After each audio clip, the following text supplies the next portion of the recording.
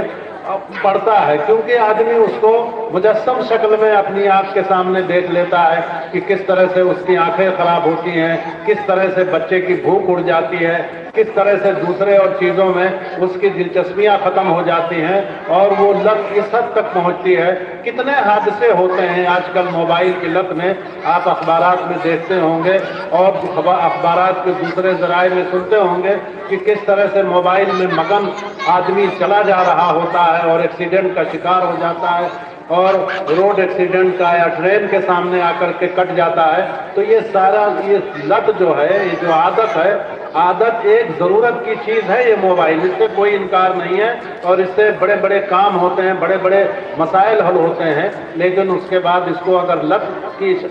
حیثیت اختیار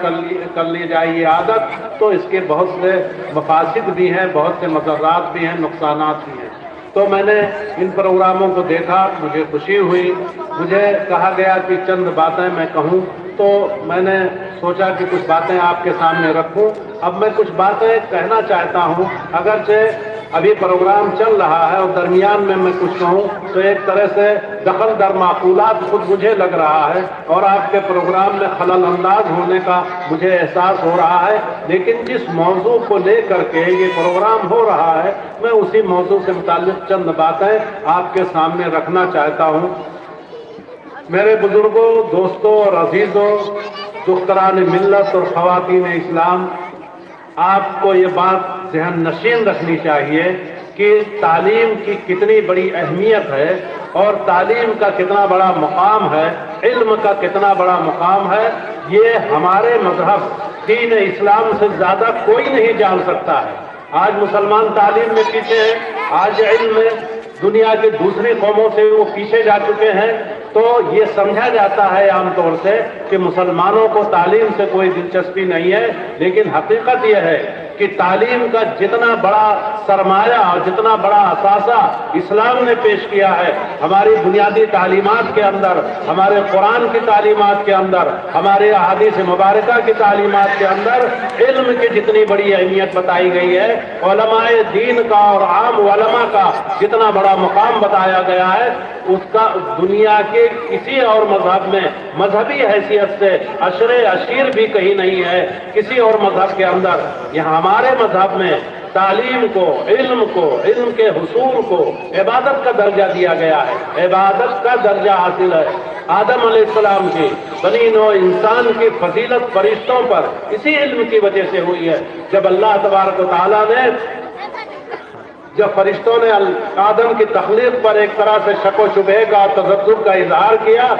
تو اللہ تبارک و تعالیٰ نے فرشتوں پر آدم کی فضیلت اسی علم کی بدولت ثابت کی تھی۔ اللہ تبارک و تعالیٰ نے وَعَلَّمَ آدَمَ الْأَسْمَاءَ كُلَّهَا ثُمَّ عَرَضَهُمْ عَلَى الْمَلَائِكَةِ فَقَالَ أَنبِئُونِي بِأَسْمَاءِ هَؤُلَاءِ إِن كُنتُمْ صَادِقِينَ قَالُوا سُبْحَانَكَ لَا عِلْمَ لَنَا إِلَّا مَا عَلَّمْتَنَا إِنَّكَ أَنْتَ الْعَلِيمُ الْحَكِيمُ۔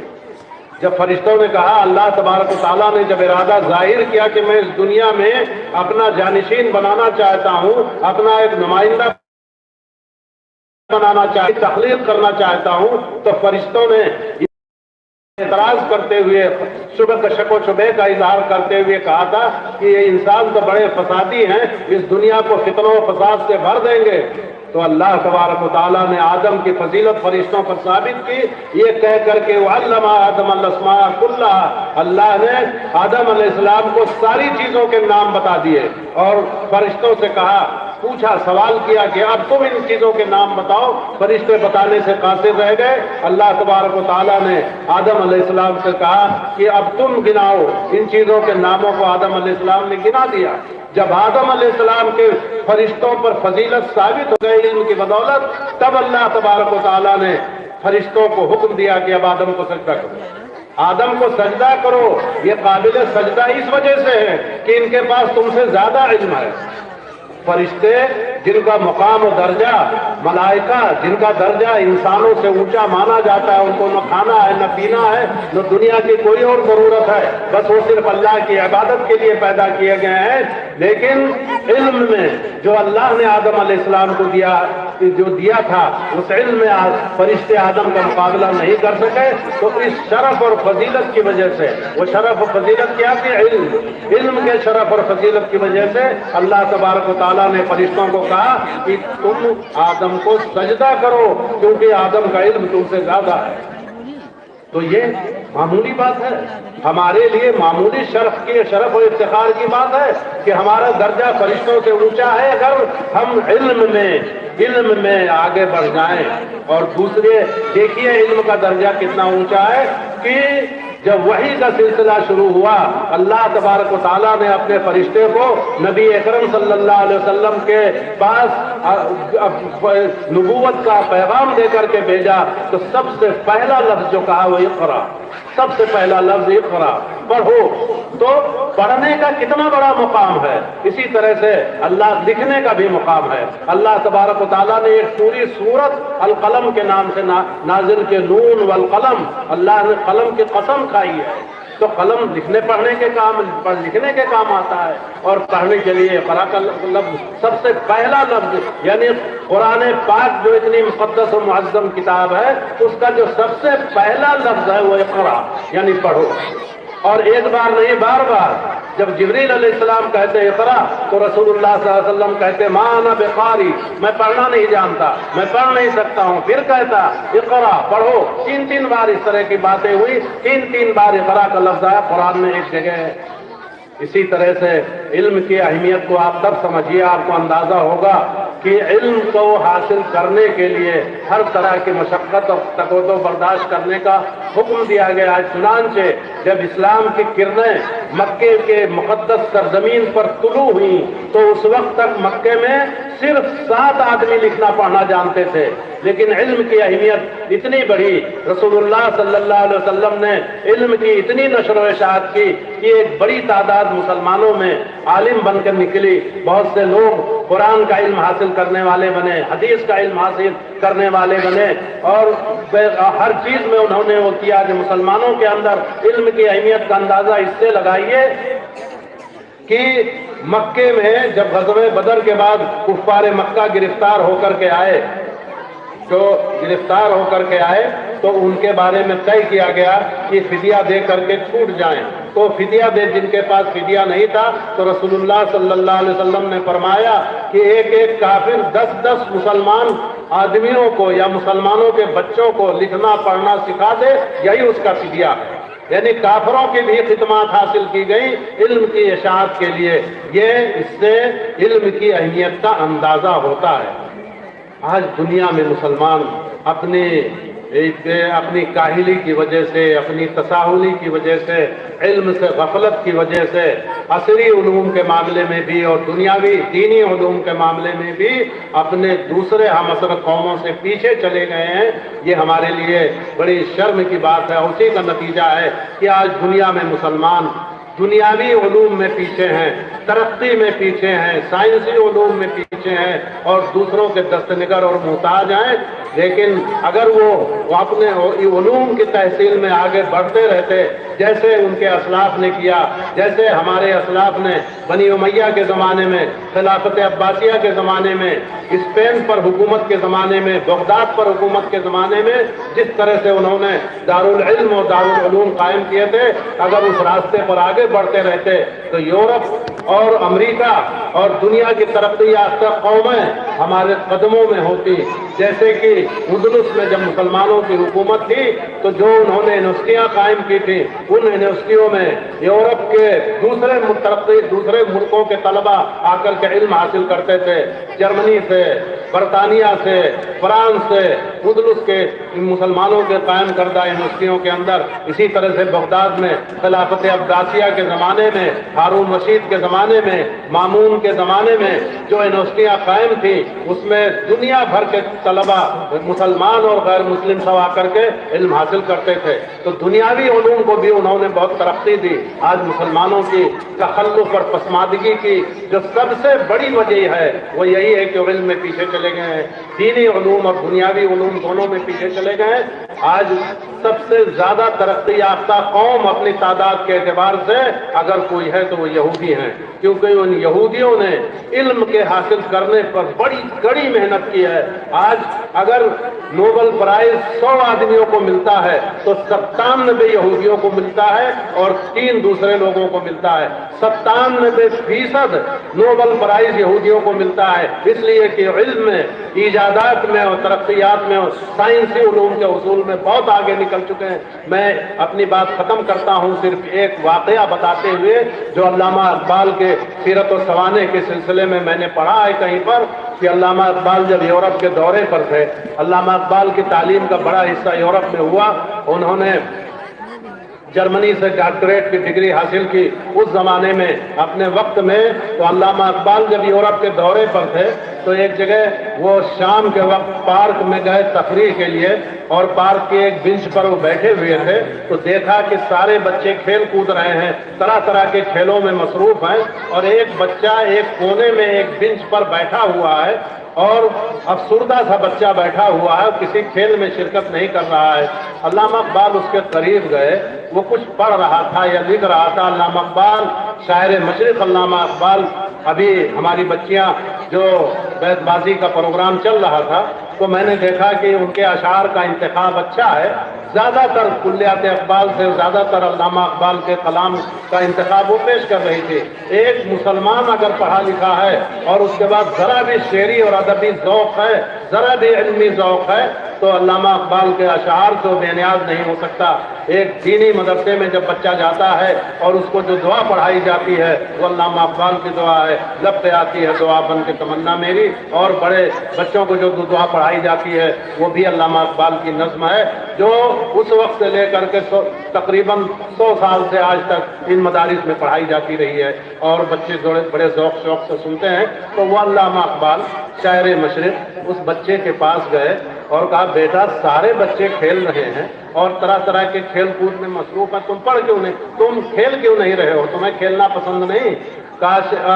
کھیلنا کس کو نہیں پسند ہے، لیکن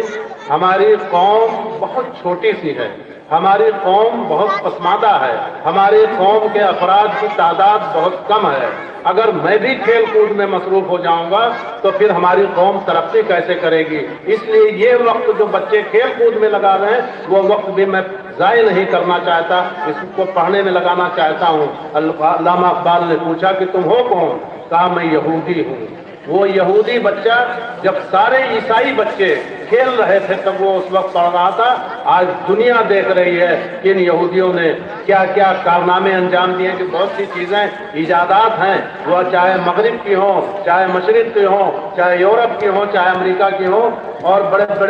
بڑے فلاسفر جو دنیا میں پیدا ہوئے ہیں اور جو ایجادات یہ ہوئی ہیں اس کے پیچھے کسی نہ کسی یہودی کا دماغ ہوگا۔ تو آج ان کے مظالم جو فلسطین میں ہمارے بھائیوں کے اوپر ہو رہے ہیں، ہم چاہے جتنا اس پر شور ہوگا واویلا مچائیں، لیکن علم دوستی کا ہم کو اعتراف کرنا پڑے گا۔ ہماری ان کے ساتھ دشمنی جو کچھ بھی ہے وہ اپنی جگہ پر ہے۔ اللہ نے کہا ہے کہ تمہارے سب سے بڑے دشمن یہود ہیں، ان اشد الناس عداوۃ للذین آمنوا الیہود۔ اللہ نے کہا ہے کہ اہل ایمان کے سب سے بڑے دشمن یہودی ہیں۔ یہ دشمنی اپنی جگہ پر، حق بات کا اعتراف کرنا چاہیے۔ حق یہ ہے کہ انہوں نے علم کو فروغ دیا، سائنسی علوم کو فروغ دیا۔ ہمارا مذہب منع نہیں کرتا ہے کہ ہم سائنسی علوم کو ترقی نہ دیں اور سائنسی علوم کو حاصل نہ کریں، سائنسی علوم کو، عصری علوم کو اپنے بچوں کو نہ سکھائیں۔ یہ وہ بھی مسلمان تھے جو خلافت عباسیہ کے زمانے میں جو بغداد میں تھے، جو اسلامی ملکوں میں تھے، جو بنی امیہ کی حکومت میں اسپین میں تھے، وہ سب مسلمان تھے، لیکن وہ عصری علوم چاہے فلکیات میں، حیات میں، اور طب و سائنس میں، میڈیکل سائنس میں، اور دوسرے علوم و معارف میں ان کا مقام بہت اونچا تھا۔ انہوں نے جو یونانیوں کے علوم کا ترجمہ عربی زبان میں کیا، آج جو ایجادات ہو رہی ہیں ان کی بنیاد مسلمانوں کے جو عربی زبان میں ترجمہ کی ہوئی جو سائنس کی کتابیں ہیں، مسلمان حکماء کی، مسلمان سائنسٹسٹوں کی، مسلمان سائنسدانوں کی جو عربی زبان میں ترجمہ کی ہوئی کتابیں ہیں، آج انہی عربی زبانوں میں، ان کی زبان تو مٹ گئی، عربی زندہ زبان ہے، آج اس زبان میں جو انہوں نے اپنے تجربات لکھے ہیں اور اس کے بعد دوسروں کے تجربات کو عربی زبان میں لکھا ہے، آج کی موجودہ سائنس اس مسلمانوں کے ان کاموں سے بے نیاز نہیں ہو سکتی ہے۔ تو میں یہ بتانا چاہتا ہوں آپ کو کہ اسلام نے عصری علوم کو اور دنیاوی تعلیم کو حاصل کرنے سے کبھی منع نہیں کیا ہے۔ آج اگر کچھ جو سطحی خیالات کے لوگ ہیں، اگر یہ سمجھتے ہیں کہ اسلام ان چیزوں سے منع کرتا ہے، ہرگز نہیں، اور اگر کوئی اسلام پر یہ الزام لگاتا ہے کہ اسلام نے ان چیزوں سے منع کیا ہے، وہ غلط ہے۔ اگرچہ یہ بھی حق ہے کہ یہ اصلی تعلیم جو ہماری ہے، جو فریضے کا درجہ رکھتا ہے، جو کہا گیا ہے کہ طلب العلم فریضۃ، وہ فریضہ دینی علوم کے حصول کا ہے، کیونکہ اگر کوئی آدمی دینی علم نہیں حاصل کرے گا تو نہ صحیح سے اللہ کو پہچان پائے گا، نہ اسے اللہ کی معرفت حاصل ہوگی، نہ نبیوں کی نبوت کا علم ہوگا، نہ توحید کا علم ہوگا، نہ اللہ کی معرفت کا جاننے و اللہ کی ذات کا جاننے والا ہوگا، اور نہ ہی اس کو سمجھ سکے گا، پھر اپنے فقہ کو اور اپنے دینیات کو، ان ساری چیزوں کو سے وہ آگاہ ہو پائے گا۔ وہ فرض ہے اور اس کے بارے میں بھی علماء بیان کرتے رہتے ہیں، لیکن دنیاوی علوم کے حصول سے، جو مفید دنیاوی علوم ہے ان کے حصول سے ہمارے دین نے منع نہیں کیا ہے۔ یہاں اس مدرسہ درسگاہ اسلامیہ اقرارہ کا جو نصاب ہے، میں جانتا ہوں کہ اس میں دینی علوم کے ساتھ ساتھ عصری علوم کی ضروری عصری علوم کی آمیزش ہے۔ یہ اس طرح کا نصاب بہتر ہوتا ہے اور طالب علم کنویں کا میڈک بن کے نہیں نکلتا، بلکہ وہ دنیا کے بارے میں بھی معلومات رکھتا ہے، مکمل نہ صحیح تو ضروری معلومات وہ رکھتا ہے۔ میں انہی چند کلمات پر اپنی بات ختم کرتا ہوں۔ اللہ تبارک و تعالیٰ سے دعا ہے کہ ہمارے ان نونہالوں کو، ہمارے ان بچوں کو جنہوں نے اپنی تعلیم کا نمونہ مختلف شکل میں، مختلف انداز سے پیش کیا ہے، ان کے علم میں فروغ ہو، ان کے علم میں اضافہ ہو، اور اس کے بعد جب وہ یہاں